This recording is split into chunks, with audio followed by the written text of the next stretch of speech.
G'day fellas and welcome to a casted game. We are here on the brand new expansion for Age of Empires 4. This is the Sultan's Ascent. Welcome. We're on the Golden Pit today. We're one of the brand new maps for Age of Empires 4 in this expansion. I'm excited to be able to watch these two civilizations. I guess it's time that we introduce our players. So spawning in on the north side, I guess you could call it slightly north, east side of the map, playing in the color purple as you must if you're playing the Byzantines. It's Crackety here. And on the south side of the map, spawning over on that west side, in the color blue, playing as Jeanne of Arc, it's Baloo.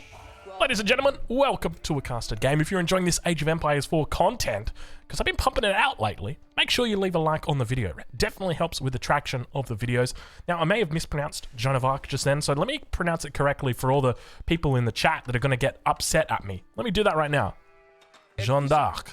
Hold on, you just interrupted me. Jeanne d'Arc. There you go.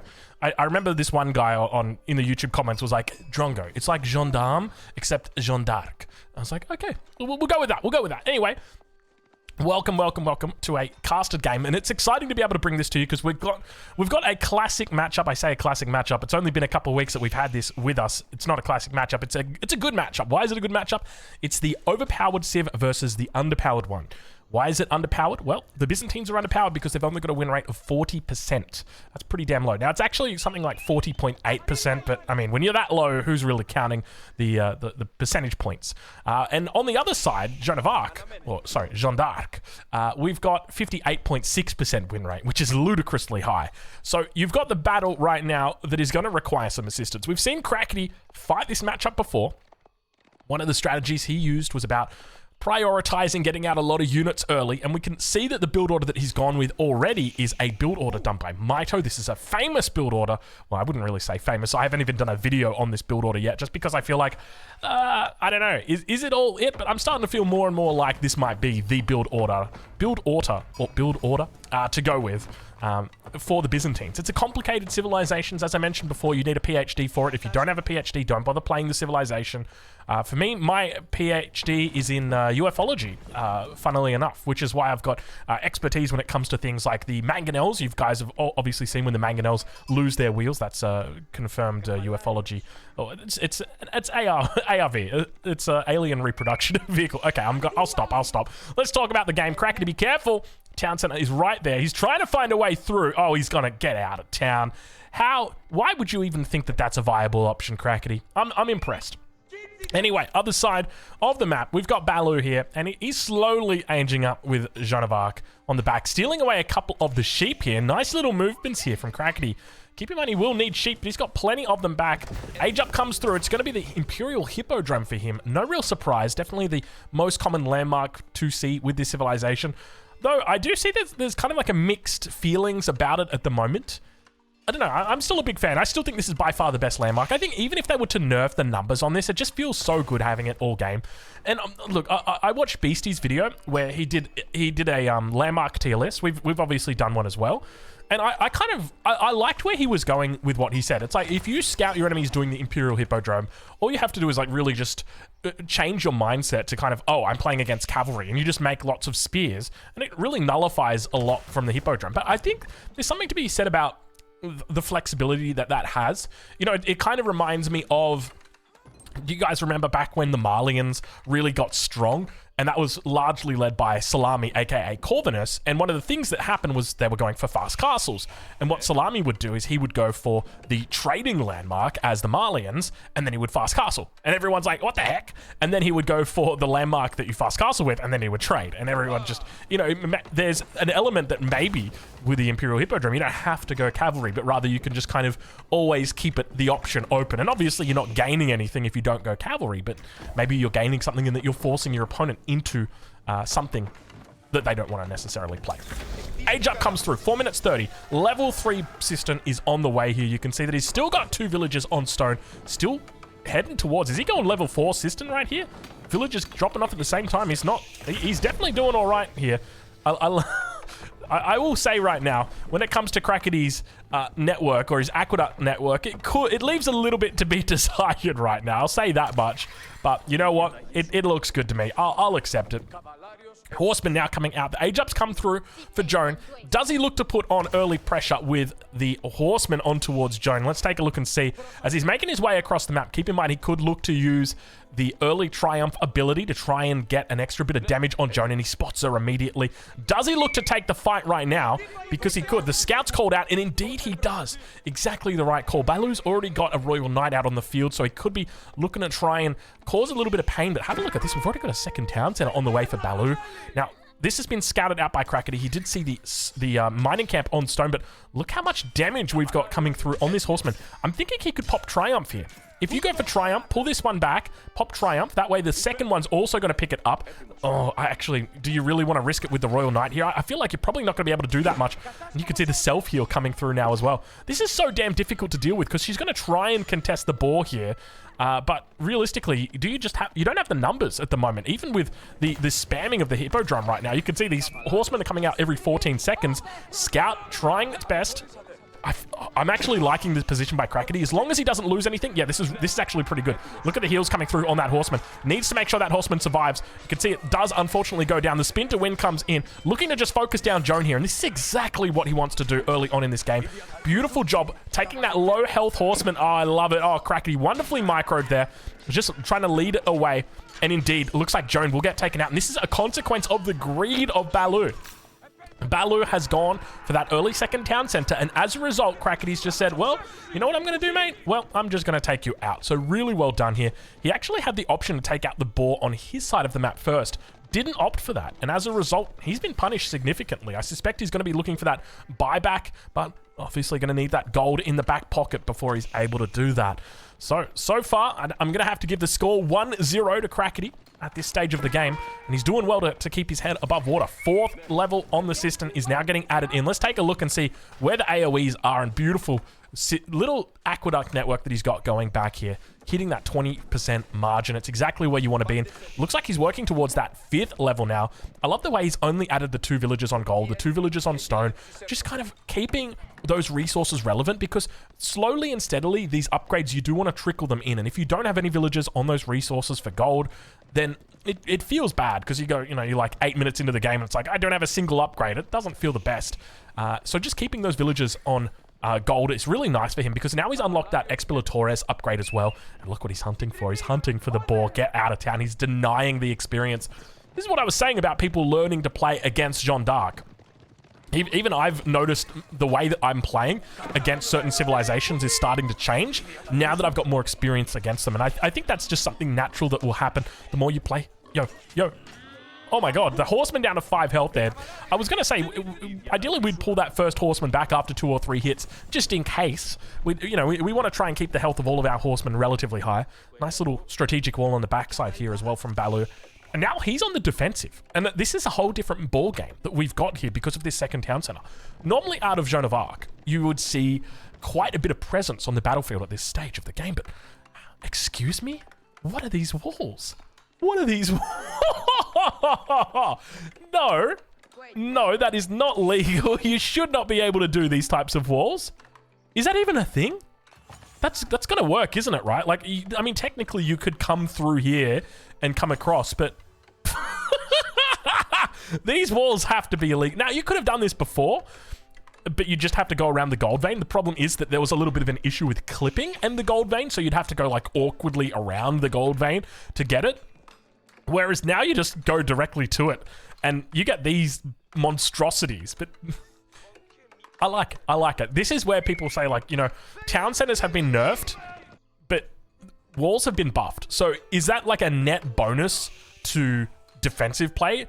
A lot of people seem to think it is. And I would suggest with a base design like this, yeah, it probably supports that idea. This is ludicrous. I'm gonna look to start doing this. And I guess against melee compositions, it makes it. Oh, taste of your own medicine right there, idle villager.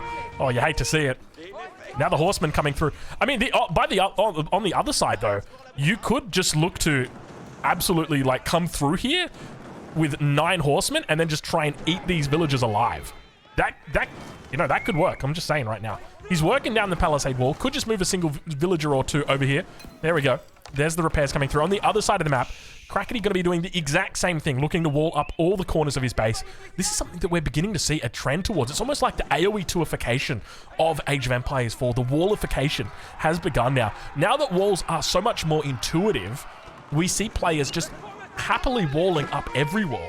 Every wall. There you go. Bit of a slip of the tongue, but it makes sense everywhere. Every wall, there's a wall.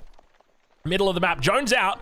She was looking for that boar. I suspect it was probably taken down and has subsequently headed back towards this side of the map with the tail between the legs, and it kind of leaves a little bit to be desired. Now, I think one of the other aspects that you could look at when you're playing against Joan is trying to keep the fight on her side of the map with cavalry, the exact way that Crackety's doing here.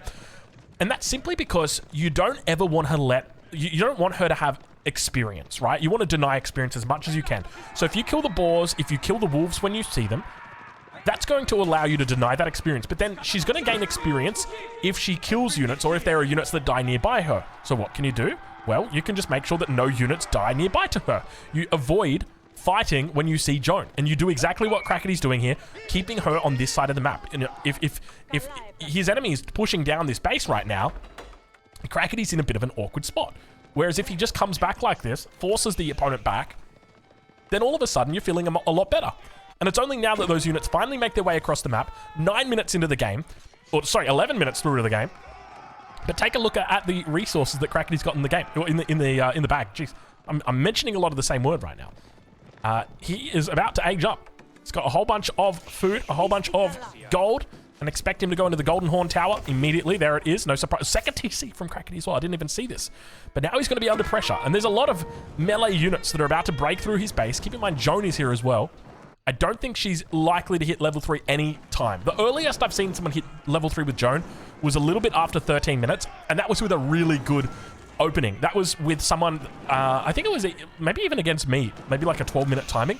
And it's just, you know, if there's a lot of fighting that's going on and she gets both of the boar kills and she gets plenty of kills from on wolves, then that's absolutely fine. But now looking to dive underneath the town center, it's going to provide a little bit of cover fire here, and you can see that Balu's going to be happy to come through, but now all of a sudden going to stall out that castle age timing. Oh, you hate to see it, but you know what? You're learning a lesson. Everyone who's watching this right now goes, oh, you know what? Maybe I should build my castle age landmark right next to my main town center. Yeah, that's a pretty good idea. Villagers jumping inside the town center. Not enough space for him. 8 of them standing out. Oh, big damage coming through. 2 of the villagers go down. There's going to be plenty more on the backside as the knights look to try and clean up. Longbowmen popping out of the mercenary house, trying to help out a little bit as well. But the villagers go through to the other side of the wall where safety provides them that little bit of comfort, fortunately. But looks like the majority of these armies will get cleaned up here. Some experience going to be going over to Joan, but it's definitely a fight in favor of Crackety at this point in time. I would say, you know what? He did lose 6 villagers, and he is down 20 vills. And the longer this game goes, the better it gets for Balu, because he was on 2 TC before him. Though, I guess, in reality, if this gets to ultra late game, are the Byzantines good? I don't know. I mean, the Byzantines feel good on paper, and they feel good from the games that I've seen. We saw that game that Voldemar played against Beastie, and obviously it went quite well. But there's still a part of me that thinks maybe Jeanne d'Arc is actually, you know, one of these civilizations that's somewhat untested in the Imperial Age. Finally, that Imperial Age comes through. Longbowmen going to be on the way. 5 slots open for the garrison. Unfortunately, not enough for the villagers, and he's going to do a little bit of a run around here, looking for that re-wall. No. Age up comes through on the other side, and you've definitely got to feel like the advantage sits with Balu now that he's up by 27 villagers. He's taken out 10 already this game. Now, some of the things that his opponent has got going for them, Crackety here, he's got going a very strong economy. So that's that extra 25% gather rate that's coming in right now on all of these villages.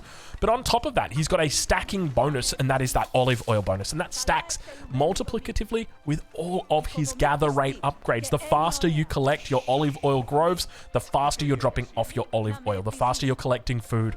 And obviously the systems are just going to buff that up even further. So there's a really nice gather rate bonus that's going on right now to work with this. So this is one thing to consider, that the reality is that these villagers are actually a lot more effective than your standard villager. And because of that, I think there is a little bit of favoritism towards the Byzantines in the late game, at least when it comes down to the economy. Let's switch this over, though. Get a bit of an idea of where these guys currently sit in regard to their economies. Looks like Crackety's sitting at about 1.2k, I'd say, for the Byzantines. And on the other side, my lord, look at that. 2k easily for Balu. Damn. All right. House in the middle. Just a little strategic house. And you can see these horsemen, they've managed to find a way through. I'd say they found a way through, but it looks like the villagers have given them a way through. Unfortunately, triumph at this time. Okay, he's only got a couple of ticks on it anyway, so it's not a huge deal. But villagers getting their daggers out. Daggers, right? Knives. Getting their knives out. Not going to be a problem at all. The re-wall comes through. And now we've got the double monastery coming up here for Baloo as well. And I gotta be honest with you, I'm really enjoying casting these Jeanne d'Arc games. It's starting to grow on me, the civilization, which is kind of wild because initially I was like, France, like, you know, it's a fun civ, but it's not, you know, jack of all trades, master of none. That's that sort of thing. But I really feel like with Jeanne d'Arc, it's really quite a fun civ. Like, at least from a casting perspective, like getting to cast the hero is really what makes it so intriguing to me, because it just provides so much flexibility in the games that you can play, and the ability to come back. Like, I just casted a game earlier with Corvinus, where Corvinus managed to overcome like a 4-to-1 unit deficit with Jeanne d'Arc, and it's just like, it's kind of a little bit broken, but at the same time it's cool. And I'm sure that once they tweak all of the levers, you know, it'll be pretty manageable. But anyway, I'm curious. What do you guys think? Is Jeanne d'Arc growing on you the same way that she's growing on me? I hope so. Anyway, we're going to keep casting her games. And now we talk a little bit about the composition coming in from Crackety here. I'm curious what he's going to go to. I'm suspecting it's going to be Lamentinai together with crossbows and mixing longbows. I think this is a really potent composition. I like this a lot because you've got the unique aspect of the spearman Lamentinai, the unique longbowman as well complementing it, and then just crossbows, right? Like just your standard crossbow, nothing too crazy about it. That's what I love. I love seeing it, and it's one of my favorite compositions to run. It's such a safe combo. You're never really going to die to anything other than like a big mangonel shot. And you can always just run away. If you scout the mangonel, you can just run away and go back and get springalds. So it always feels like you can be very safe with crossbow spearmen. So it's great to see. But now in the middle of the map, Cataphract going to get caught out of position. Fortunately, there are reinforcements. These do get spotted out. Jeanne d'Arc still level 2 at 17 minutes in. You can see the crossbows. If the crossbows manage to make a connection here, it's going to be tough for Jeanne d'Arc to come through. And you can tell that level 3 is not too far away. Numbers looking pretty good. Experience is coming through. Jeanne d'Arc wants to be careful about committing here. You can see the Cataphract might look for the charge on the backside. Gonna get caught out of position though. Look at the spears, how quickly they turn. And there's the heal coming in. Beautiful time. Oh, she goes down. I could tell right there the heal, or the level 3 was so close to coming in. Unfortunately, not gonna be the case that she gets to see the light of today. Well, maybe it comes in tomorrow though. Knights now onto the backside. The Cataphract charge through onto the back. Oh, beautifully played there by Crackety. He manages to go through all of the spearmen. Take out Oba. It was beautiful. How gorgeous was that move? Only the Byzantines can perform that right there. Crackety with an absolute perfect, pixel perfect position play right there. Ow. Oh, they're going to be talking about that one for a couple of weeks. I'll say that much. That was exactly how I envisioned it. That's how the devs envisioned it when they said, you know what? Charge through enemy units in your path. This is what it's for. It's not about dealing the damage. It's about getting past the spears, getting past the units that are in front of you, using that unit walking to be able to get to those VIP targets and then taking them out. Things like your Mangonel, like your Springald, like your Monk in this point right here. That was absolutely amazing to see. And now Jeanne, now back out on the field. What a beautiful play that was. Oh, look, at the end of the day, there's no material loss here for Baloo. He's still able to get the relic. He's got 2 more on the way, or 1 more on the way. A second one already on the way, and then the 4th one behind the wall. So it's going to be a 4-to-1 relic split, which is never something that you want when you're heading in towards a late game play, because this is what we've got now. But look at the crossbow numbers, starting to look really good. Jeanne trying to come in from the south side. She's got decent numbers here. Look, good experience as well. Jeanne getting picked off. Oh, she got level 3. There it is. Finally gets through to arms, men. And she calls in the men at arms now. But look at the numbers. She just wants to collect experience on the back here. The heal was timed perfectly, but you got to be careful with those. That Jeanne, you got to be careful. The crossbows are looming. She's got 50% range reduction on the damage there. Slowly but steadily, the unit numbers starting to fall, and the big damage. Oh, you gotta love it. Baloo really pushing it to the limit right now, coming through on low amounts of health. But Crackety, unfortunately, geez, you know, it all comes down to that Jeanne level 3, doesn't it? Or at least that's the way it feels to me. But even then, you know, we got to acknowledge that Baloo's doing a pretty decent job here when even Joan level 3's only just come out right now. I will say that a lot of what Crackety is doing is based around Joan, though, right? Everything it feels like he's doing, it's because of her. You know, whether that be the Horseman opening to try and deny what she's doing, or the delayed TC to respond to the 2 TC. And, oh my lord, have a look at this. Talk about farms. We are farming over here. Look at this. How many, how are the Systems doing? Okay, so the Systems don't have that. Actually, he does have the 5th one out here, so he's got effect on pretty much everything, actually. I think that should, well, maybe not this farm, but it should get this one, because as long as they're dropping off, I think it carries over that bonus just a little bit. You can see this one's technically outside, but it is still glowing. So it makes me think that he should be fine on that. What are the numbers looking like for Crackety with regard to farms? 37, so pretty decent at this stage. And now, just looking to focus on production, you can see how compact his base is. He's going to be adding in more production here, realizing, you know what, this is where we probably need a few more barracks, and I think he's going to be moving into that composition. Yeah, crossbows, limit, and a couple of Varangian Guard coming through as well. Interesting to see. So hopefully he's going to continue up with the longbows. What do we have coming out? It's more and more longbows. They continue coming out. Now, I read a comment on YouTube. I don't think this is right, as most comments on YouTube are. It said that, Drongo, your Golden Horn Tower produces the most recent unit that was made out of your mercenary house. And I was like, I don't think that's correct, bro, because I've never made a lance connect in my life, and I've got way too many lance connects on the field right now from just from the Golden Horn Tower. So I don't think that's right. But let's pay attention here, because I saw veteran longbows coming out, and we saw veteran longbow just come out of the Golden Horn Tower, and now there's more veteran longbowmen coming out of the Golden Horn Tower. So let's keep an eye out. Maybe he's onto something. Maybe the commenter, I mean, we've got Lance Connect on the field, but I don't know whether that was 3 Lance Connect that were made from the Golden Horn Tower, or whether that was from the Mercenary House. Wait, he's making mercenaries from the Mercenary House, and it's the Lance Connect. Let's watch.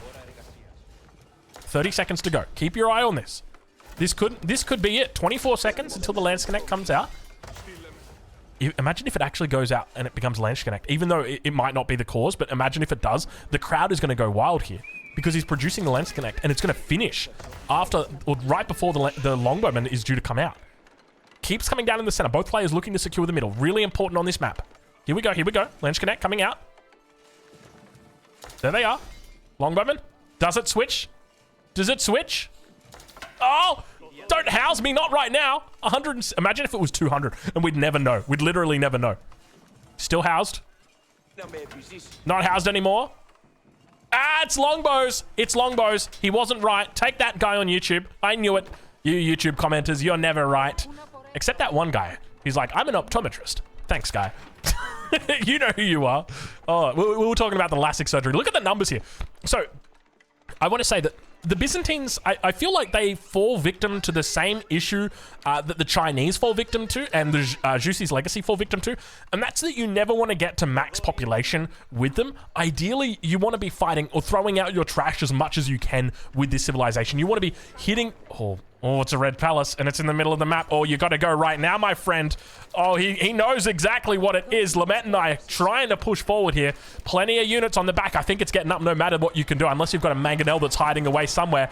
It is going to come up. There's no way you're stopping it. He might be able to take out a couple villagers with him. Speaking of mangonels, there she blows.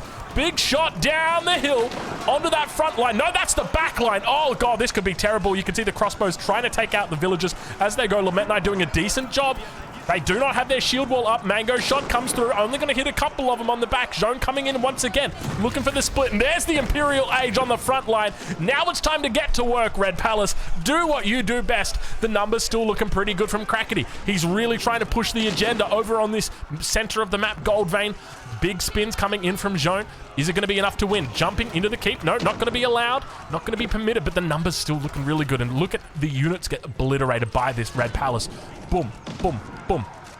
It didn't kill that one in one shot. I saw it.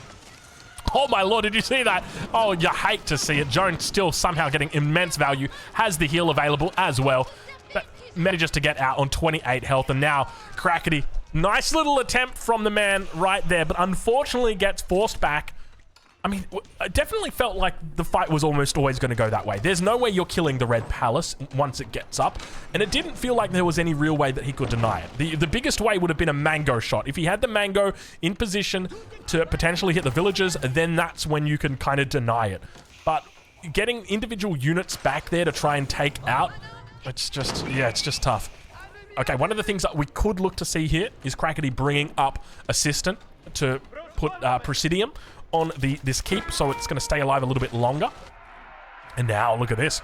Crackety saying, hey, you know what? I'm not going to fight the bull head on. Instead, I'm going to go around the back. I'm going to try and take out the legs, and that's exactly what he does now, moving towards this south side, trying to create a disruption away from that face. Elite upgrades coming through. Elite Arbitratria. Crackety still yet to hit Imperial Age. Quite an early Imperial coming through from Baloo. Remember, he's only on level 3 Jeanne d'Arc at the moment. 25 minutes into the game. About where you'd expect him to be. But remember, he was quite delayed with his aid, or with his level 3 on Jeanne d'Arc as well. He's got to be careful to get too close here. Longbows together with the crossbows. Probably only a shot or two away. Mangonels from the depths. Oh, it's big! He hits about 6 units right there. And I love having the experience numbers show up. It really helps indicate and gauge how much damage those Mangos are able to do. Varangian Guards looking to try and get through ultimate raiding units, that's for sure, and crossbows now under pressure as the Mangonel's going to go down. That's the first one. Second one under pressure from that Varangian Guard mass, and indeed able to take it out. And now Jeanne looking to try and defend, gets a good little spin to win in there as well. But more experience is coming through. I can feel level 4 is coming on, and gosh, what do you do once level 4 Jeanne hits? I can't help but feel like there's going to be... Oh, there it is! Level 4 Jeanne. Which way did he go? Well, he's got the blast cannon. This much we know. I still don't know what... Oh, here we go. Valorous Inspiration. Increases the attack speed of all units within 4 tiles by 35 seconds. By 35% for 20 seconds. I'm getting too ahead of myself right now. And now you can see Jeanne got to start healing up. I tell you what, it might be worth investing in a couple of monks just to heal up Jeanne. How much? What's the damage reduction right now on her? 66%.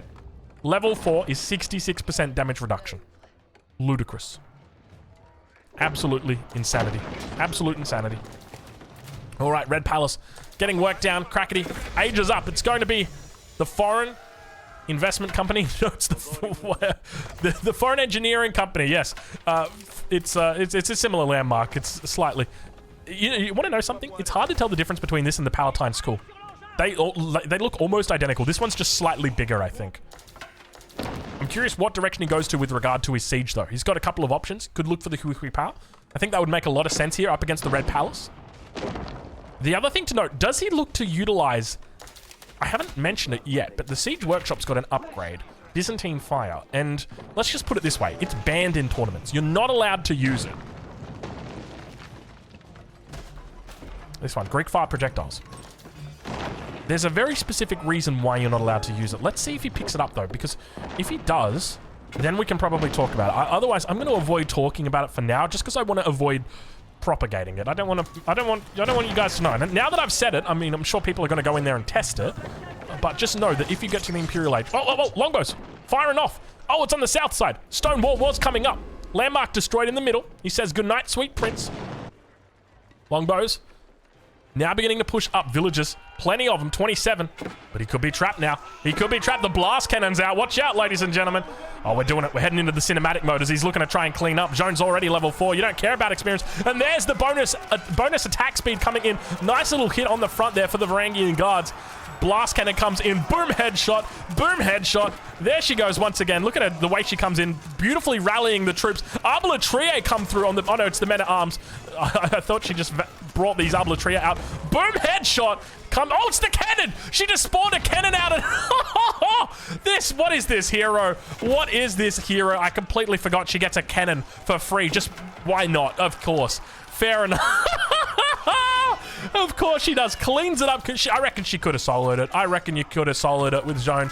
You know, it's nice having the units there as well, but geez Louise, I love that cannon on top as well. That just makes my day.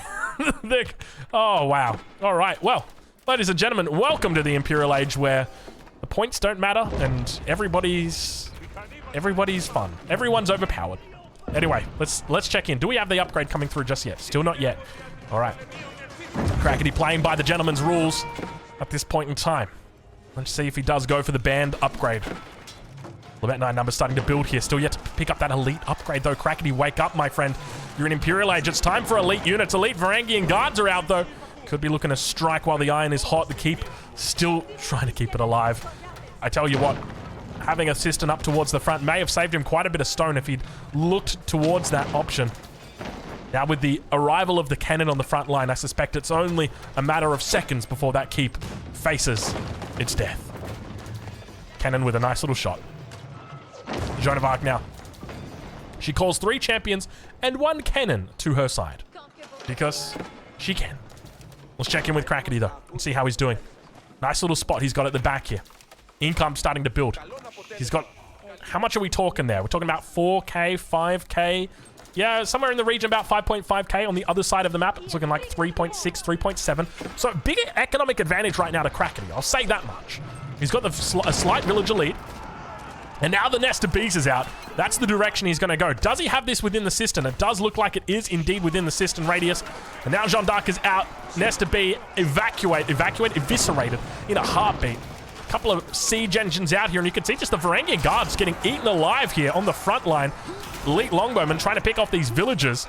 They've got access to the volley ability if they want. You can see just how easily they're able to take out these Arbla Trio on the back. But now the Trab's going to be looking to try and take them out as well. Jeanne d'Arc now coming through. She's got plenty of health here. I don't even know if you can justify focusing her. Crackety going to be facing an uphill battle, even though he's focusing on a downhill fight right now. That is for sure. Elite status on Lament Knight still yet to be picked up at this stage. And I tell you what, the siege presence from Jeanne is actually really strong right now. Has he gone for roller shutter triggers? He has as well. It always feels so difficult fighting against a player who's gone for that roller shutter triggers, and you don't have a single springle to your name. You don't have roller shutter triggers. You haven't invested the same way that your opponent has, and it just always feels like a really difficult thing to come back from. All right, villagers once again moving through, looking to try and force Crackety off this gold. He's trying his hardest to prevent the villagers from getting the keep up, because he knows when that keep comes online, the rest of this gold's not going to matter. Crackety might have to start thinking about trade. This could be a decent option for him. He could look to put that market in the corner of the map and then begin the trade. Villagers idled out. Keep comes up. Crackety just going to tap it out. He says, you know what? I can't even. Very well played there, coming out from the Jeanne d'Arc player. And I got to say, man, Jeanne d'Arc in the Imperial Age is looking scary AF, dude. Wow. Fellas, go check out Crackety. I'll leave a link in the description of where you can watch him live over on Twitch, and I'll catch you in the next one.